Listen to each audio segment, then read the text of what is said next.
ओम शांति। आज 10 अक्टूबर 2024 के बाबा के अनमोल मधुर महावाक्य सुनेंगे। आज की मुरली में बाबा हम बच्चों को सावधान कर रहे हैं। बाबा कहे, बच्चे जब तुम योग में बैठते हो तो ध्यान रहे किसी से भी अंग से अंग लगना नहीं चाहिए, क्योंकि अगर दूसरे का बुद्धि योग बाप में नहीं लगा है तो वह आपके बुद्धि योग को भी तोड़ने के निमित्त बन जाएगा। आपका भी बुद्धि योग नहीं लगेगा। इसलिए बाबा कहे सावधानी से बैठना है। दूसरी बात बाबा ने विशेष कही कि बच्चे तुम्हें खुशी में उछल आनी चाहिए। ज्ञान का नशा अंदर में ऐसा चढ़ा हो जो खुशी में उछल आती रहे।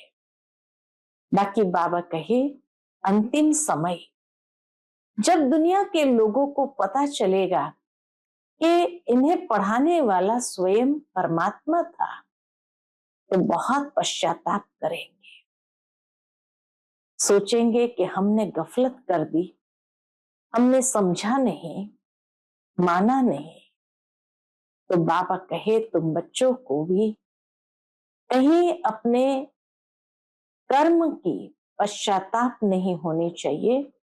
उसके लिए बाप को बहुत बहुत प्यार से याद करते रहो। सुनते हैं बाबा के आज के अनमोल मधुर महावाक्य। ओम शांति। मीठे बच्चे, उठते बैठते बुद्धि में ज्ञान उछलता रहे तो अपार खुशी में रहेंगे। आज की मुरली से पहला प्रश्न है, तुम बच्चों को किसके संग से बहुत बहुत संभाल करनी है?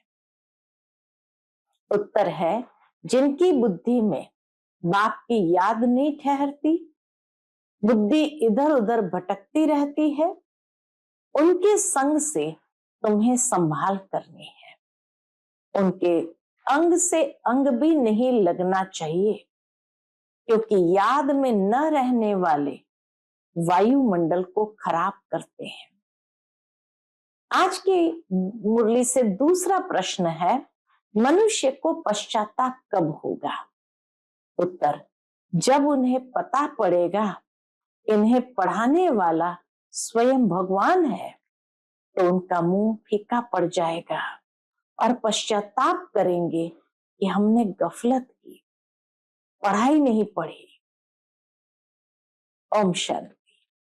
अब रूहानी यात्रा को तो बच्चे अच्छी तरह से समझते हैं। कोई भी हठयोग की यात्रा होती नहीं, यह है याद। याद के लिए कोई भी तकलीफ की बात नहीं है। बाप को याद करना है, इसमें कोई तकलीफ नहीं है। ये क्लास है, इसीलिए सिर्फ कायदे सिर बैठना होता है। बाबा कहे ये पाठशाला है, क्लास है, इसीलिए कायदे सिर बैठना होता है।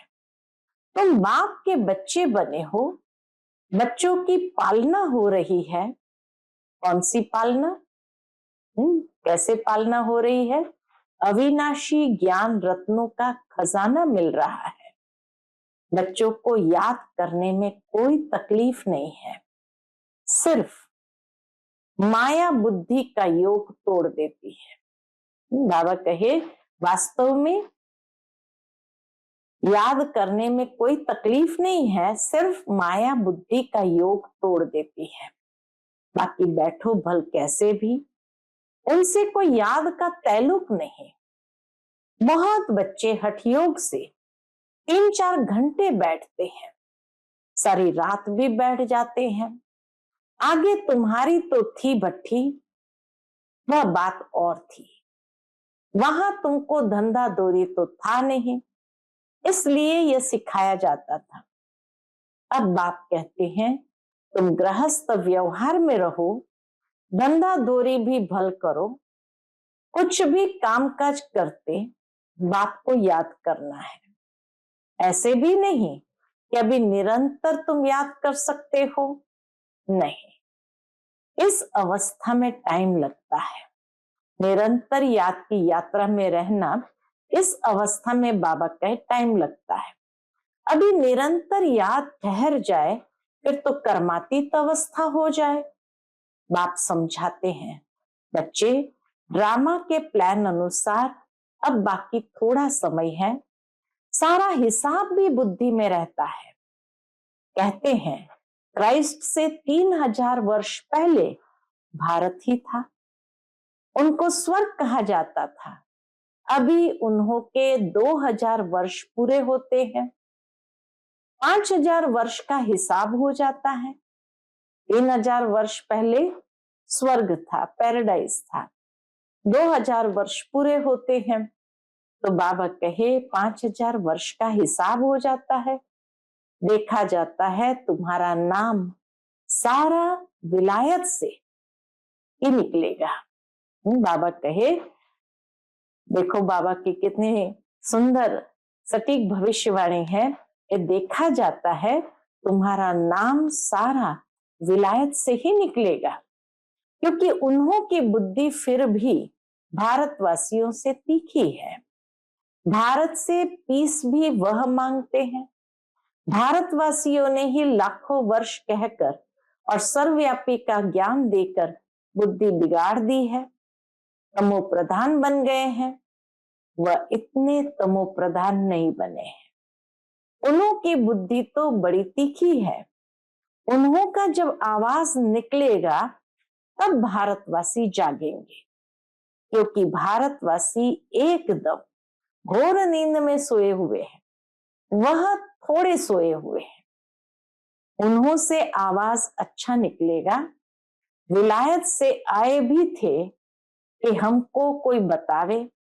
बाबा कहे विलायत से आए भी थे कि हमको कोई बतावे पीस कैसे हो सकती है, क्योंकि बाप भी भारत में ही आते हैं। यह बात तो तुम बच्चे ही बता सकते हो। दुनिया में फिर से वह पीस कब और कैसे होगी? तुम बच्चे तो जानते हो बरोबर पैराडाइज अथवा हेवन था। नई दुनिया में भारत पैराडाइज था, यह और कोई भी नहीं जानते हैं। मनुष्य की बुद्धि में ये बातें ही बैठ गई है कि ईश्वर सर्वव्यापी है। मनुष्य की बुद्धि में ये बात एकदम बैठ गई है कि ईश्वर सर्वव्यापी है और कल्प की आयु लाखों वर्ष कह दी है। सबसे जास्ती पत्थर बुद्धि ये भारतवासी ही बने हैं। ये गीता शास्त्र आदि सब है भक्ति मार्ग के, फिर भी ये सब ऐसे ही बनेंगे। बल ड्रामा को जानते हैं, फिर भी बाप तो पुरुषार्थ कराते हैं। बाबा ड्रामा को अच्छी तरह जानते हैं कौन कौन क्या क्या बनने वाले हैं, लेकिन बाबा कहे बाबा तो फिर भी पुरुषार्थ कराएंगे ना। तुम बच्चे जानते हो विनाश तो जरूर होगा। बाप आए ही है नई दुनिया की स्थापना करने। यह तो खुशी की बात है ना। जब कोई बड़ा इम्तिहान पास करते हैं तो अंदर में खुशी होती है ना। हम यह सब पास कर ये देवता जाकर बनेंगे। सारा पढ़ाई पर मदार है। तुम बच्चे जानते हो बरोबर बाप हमको पढ़ाकर यह बनाते हैं। बरोबर पैराडाइज हेवन था। मनुष्य तो बेचारे बिल्कुल ही मूंझे हुए हैं। बेहद के बाप पास जो ज्ञान है वह तुम बच्चों को दे रहे हैं। बाप की तुम महिमा करते हो। बाबा नॉलेजफुल है, फिर ब्लिसफुल भी है, खजाना भी है उनके पास फुल। बाबा के पास सारा खजाना भी फुल है। तुमको इतना शाहूकार कौन बनाता है? यहां तुम क्यों आए हो? वर्षा पाने। अगर कोई की तंदुरुस्ती अच्छी है परंतु धन नहीं है तो धन बिगर क्या होगा? वैकुंठ में तो तुम्हारे पास धन रहता है। यहाँ जो जो शाहूकार है उनको नशा रहता है। हमारे पास इतना धन है, यह कारखाने आदि है। शरीर छोड़ा खलास, सब कुछ खत्म। तुम तो जानते हो हमको बाबा 21 जन्म के लिए इतना खजाना दे देते हैं। बाप खुद तो खजाने का मालिक नहीं बनते हैं, तुम बच्चों को मालिक बनाते हैं। यह भी तुम जानते हो विश्व में शांति तो सिवाय गॉड फादर के कोई स्थापन कर न सके। सबसे फर्स्ट क्लास चित्र है कौन सा? यह त्रिमूर्ति गोले का।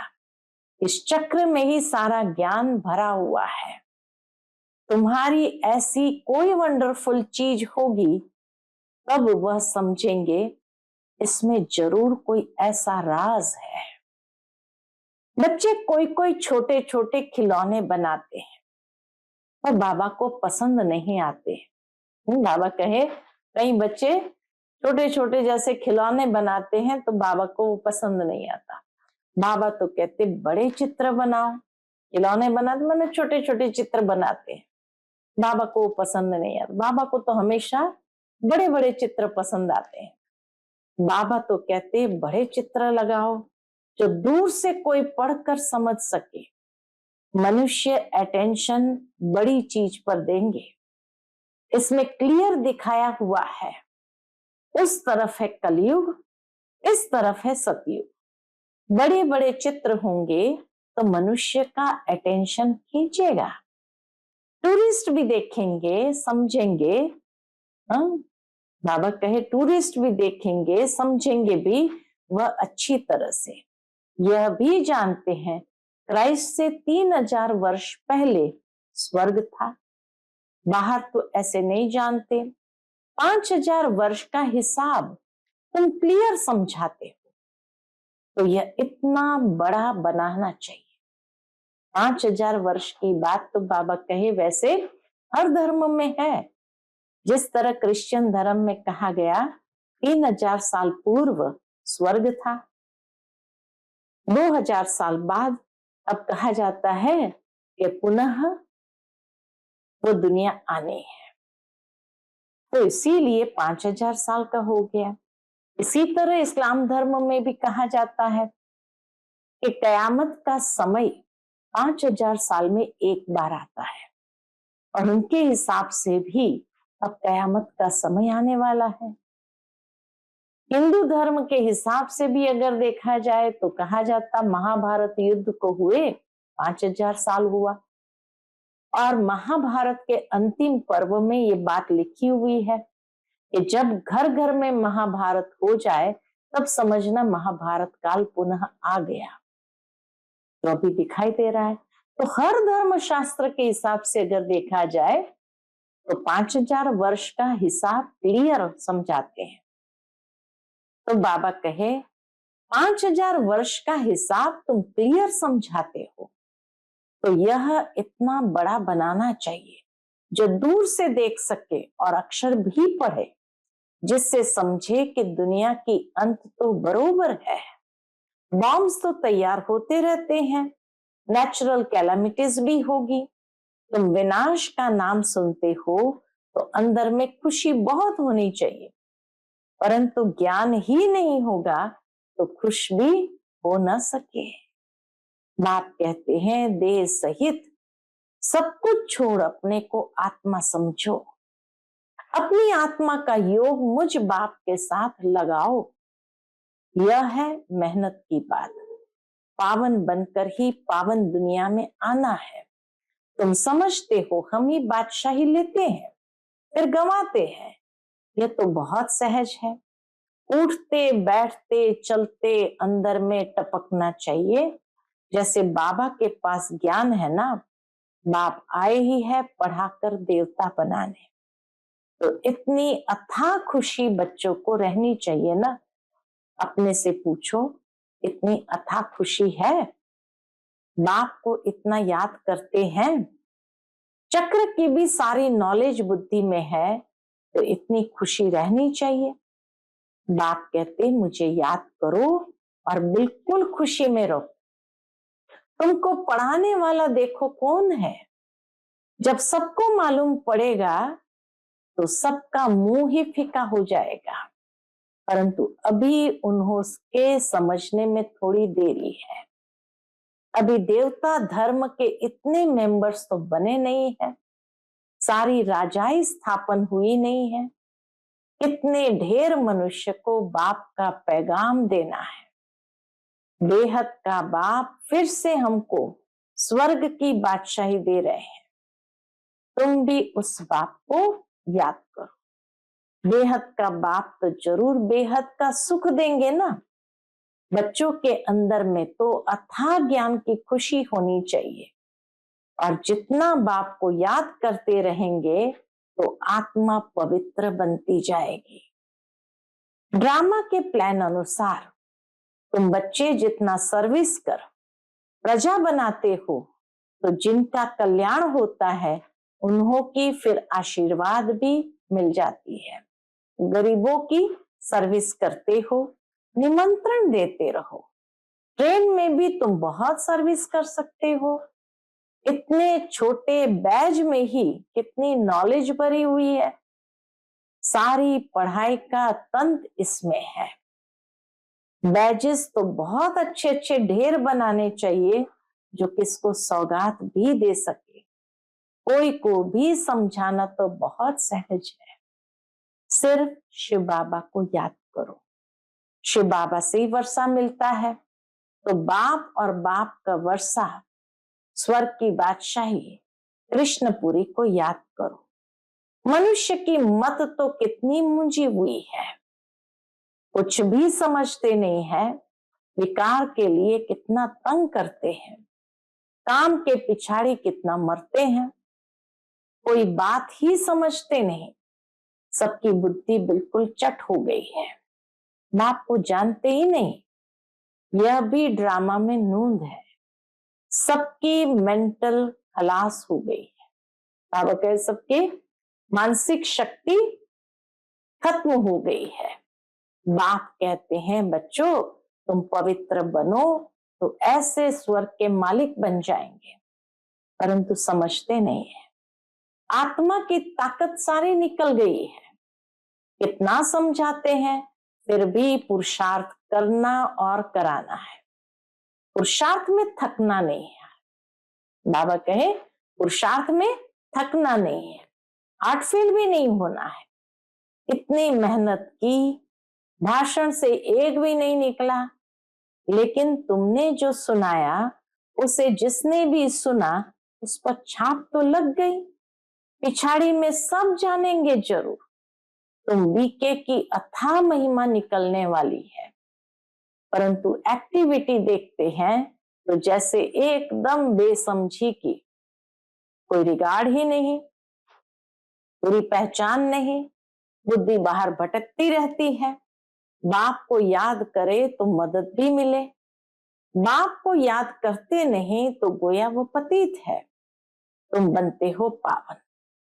जो बाप को याद नहीं करते हैं तो उन्हों की बुद्धि जरूर कहां न कहां भटकती रहती है, तो उनके साथ अंग अंग से नहीं मिलना चाहिए, क्योंकि याद में न रहने के कारण वह वायुमंडल को खराब कर देते हैं। पवित्र और अपवित्र इकट्ठे हो न सके, इसलिए बाप पुरानी सृष्टि को खलास कर देते हैं। दिन प्रतिदिन कायदे भी सख्त निकलते जाएंगे। बाप को याद नहीं करते हैं तो फायदे के बदले और ही नुकसान करते हैं। पवित्रता का सारा मदार याद पर है। एक जगह बैठने की बात नहीं है। यहाँ इकट्ठे बैठने से तो अलग अलग पहाड़ी पर जाकर बैठे अच्छा है। जो याद नहीं करते हैं, बाबा उसको क्या कहते हैं, जो याद नहीं करते वह है पतित। उनका तो संग भी नहीं करना चाहिए। चलन से भी मालूम पड़ता है, याद बिगर पावन तो बन न सके। हर एक के ऊपर पापों का बोझा बहुत है, जन्म जन्मांतर का।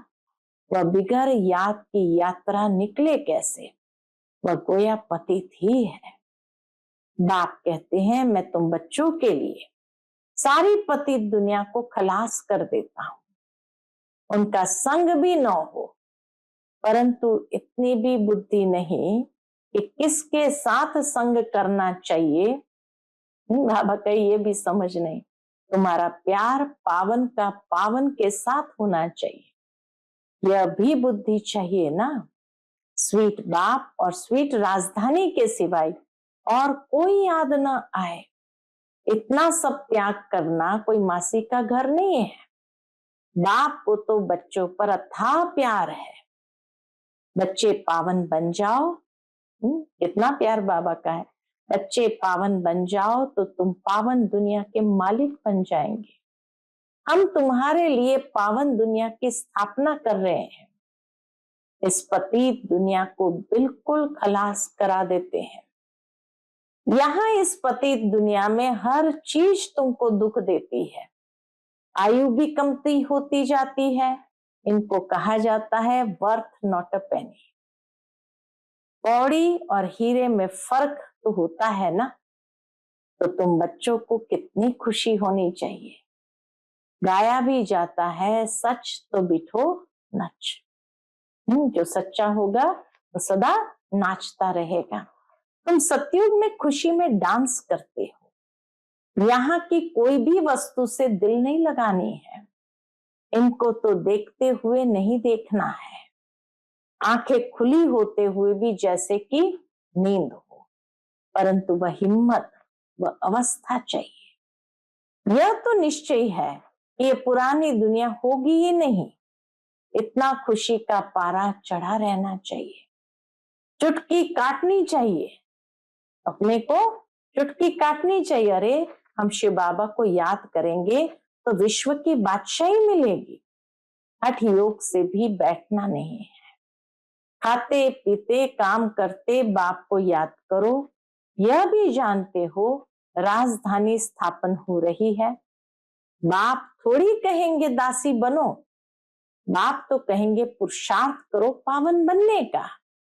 बाप पावन बनाने का पुरुषार्थ कराते हैं, तुम फिर पतित बनते हो। कितने झूठ पाप करते हो, हमेशा शिव बाबा को याद करो तो पाप सब स्वाहा हो जाए। हमेशा शिव बाबा को याद करो तो पाप सब स्वाहा हो जाए। ये बाबा का यज्ञ है ना, बड़ा भारी यज्ञ है। वह लोग यज्ञ रचते हैं, लाखों रुपया खर्च करते हैं, यहां तो तुम जानते हो सारी दुनिया इसमें स्वाहा हो जानी है। बाहर से आवाज होगा, भारत में भी फैलेगा। फिर से बाबा ने उस बात को जैसे दोहराया कि विदेश से आवाज होगा जो भारत में भी फैलेगा। एक तो बाप के साथ बुद्धि का योग हो तो पाप कटे और फिर उच्च पद भी मिले। बाप का तो फर्ज है बच्चों को पुरुषार्थ कराना, लौकिक बाप तो बच्चों की सेवा करते हैं, सेवा लेते भी है। ये बाप तो कहते हैं मैं तुम बच्चों को 21 जन्म का वर्षा देता हूं, तो ऐसे बाप को याद जरूर करना है जिससे पाप कट जाए। बाकी पानी से थोड़ी पाप कटते हैं, पानी तो जहां तहां है, विलायत में भी नदियां हैं, तो क्या यहाँ की नदियां पावन बनाने वाली, विलायत की नदियां पतित बनाने वाली है क्या? कुछ भी मनुष्य में समझ नहीं है। बाप को तो तरस पड़ता है ना, बाप समझाते हैं बच्चे गफलत मत करो। बाप इतना गुलगुल बनाते हैं तो मेहनत करनी चाहिए ना, अपने ऊपर रहम करना है। अच्छा, मीठे मीठे सिकिलते बच्चों प्रति माता पिता बाप दादा का याद प्यार और गुड मॉर्निंग। रूहानी बाप की रूहानी बच्चों को नमस्ते। हम सब रूहानी बच्चों की रूहानी माता पिता बाप दादा को याद प्यार, गुड मॉर्निंग और नमस्ते नमस्ते। शुक्रिया बाबा, शुक्रिया। आज की मुरली से धारणा के लिए मुख्य सार है, पहली पॉइंट, यहाँ की कोई भी वस्तु में दिल नहीं लगानी है, देखते हुए भी नहीं देखना है, आंखें खुली होते हुए भी जैसे नींद का नशा रहता है ऐसे खुशी का नशा चढ़ा हुआ। दूसरी पॉइंट, सारा मदार पवित्रता पर है। इसलिए संभाल करनी है कि पतित के अंग से अंग न लगे।